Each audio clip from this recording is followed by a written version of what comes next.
در سکوت آغازین هر روز، در لحظه‌ای که جهان هنوز میان خواب و بیداری معلق است، مغز انسان تصمیمی ساده اما سرنوشت ساز میگیرد. تصمیمی که اغلب نادیده میماند. آیا به سوی کارهای دشوار میرویم یا از آنها دور میشویم؟ این انتخاب کوچک بارها و بارها تکرار میشود و هر بار آینده ما را اندکی تغییر میدهد.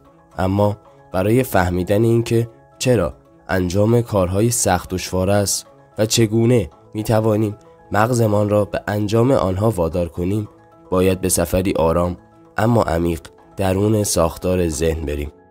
مغز انسان طی میلیون‌ها سال تکامل برای بقا طراحی شده است، نه برای پیشرفت شخصی. در گذشته‌های دور صرفه‌جویی در انرژی به معنی افزایش احتمال زنده ماندن بود. بنابراین مغز هنوز هم راه ساده‌تر را ترجیح می‌دهد، راهی با هزینه کمتر و خطر کمتر. کارهای دشوار، یادگیری، تمرکز، ورزش، خلاقیت در نگاه اولیه مغز تهدید محسوب می‌شوند. تهدیدی که انرژی می‌طلبد. به همین دلیل ما اغلب کارهای مهم را به تعویق می‌اندازیم، نه از روی ضعف بلکه از روی طبیعت. در دل جمجمه ما دو نیرو در سکوت با یکدیگر رقابت می‌کنند. نیروی نخست مغز کوتاه مدت است، سیستمی قدیمی‌تر، سریع‌تر اما بی‌حوصله‌تر. این بخش پاداش‌های کوچک و فوری را می‌جوید.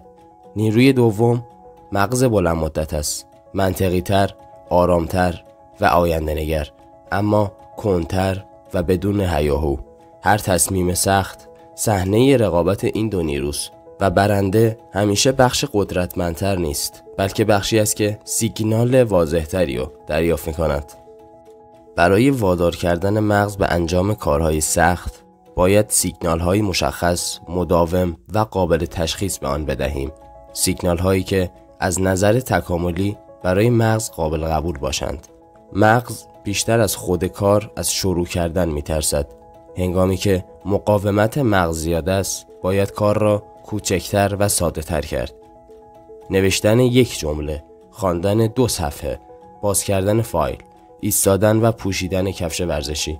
چیزی کوچک، چیزی ابتدایی.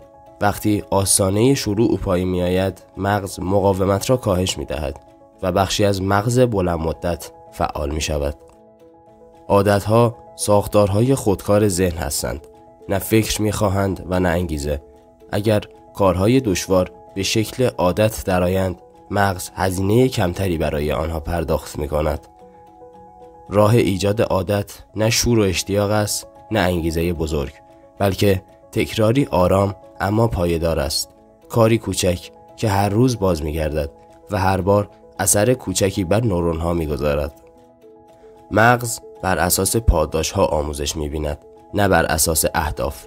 بنابراین پس از هر عمل دشوار باید به مغز احساس کوچکی از رضایت داد. 1 دقیقه استراحت، 1 نوشیدنی گرم، علامت زدن کار در فهرست، 1 قدم زدن کوتاه. پاداش‌ها کوچکند اما اثرشان عمیق است، زیرا مغز یاد می‌گیرد این کار ارزش انجام دادن دارد. گاهی مغز نه با منطق بلکه با محیط اطراف تصمیم می‌گیرد. اتاقی آرام، میز کاری مرتب، نور کافی و نبود عامل‌های حواس پرتی، همگی مغز را به سمتی هدایت می‌کنند که کار دشوار طبیعی‌تر به نظر برسد. محیط زبان پنهان عادت هاست. مغز ذخیره انرژی محدودی دارد و تمرکز یکی از پرهزینه ترین فعالیت هاست. درک این واقعیت مهم است. انجام کارهای سخت همیشگی نیست، بلکه در بازه‌های کوتاه ممکن است. بازه‌های 25 تا 45 دقیقه، سپس 5 تا 10 دقیقه استراحت. این چرخه ها با فیزیولوژی مغز هماهنگند و مغز در این چارچوب بیشترین همکاری را نشان می‌دهد. گاهی حتی با تکنیک ها مغز همکاری نمی کند. در چنین لحظاتی 1 سوال ساده می‌تواند مسیر را تغییر دهد. این کار برای چیست؟ وقتی معنایی یا حرکت کوچکی پشت یک کار قرار بگیرند، مغز آن را بخشی از هویت می‌بیند و مقاومت به شکلی آرام کاهش می‌یابد. معنا نیرویی است که حتی از تکامل قدرت بیشتری دارد. مغز با جهش ها تغییر نمی کند، بلکه با مجموعه ای از حرکت های کوچک، آهسته، بی صدا اما پیوسته، شروع های کوچک، تکرارهای منظم، پاداش های کوتاه، محیطی مناسب و معنایی روشن. این عناصر به تدریج مسیرهای عصبی تازه‌ای می‌سازند، مسیرهایی که انجام کارهای سخت را طبیعی‌تر و آسان‌تر می‌کند.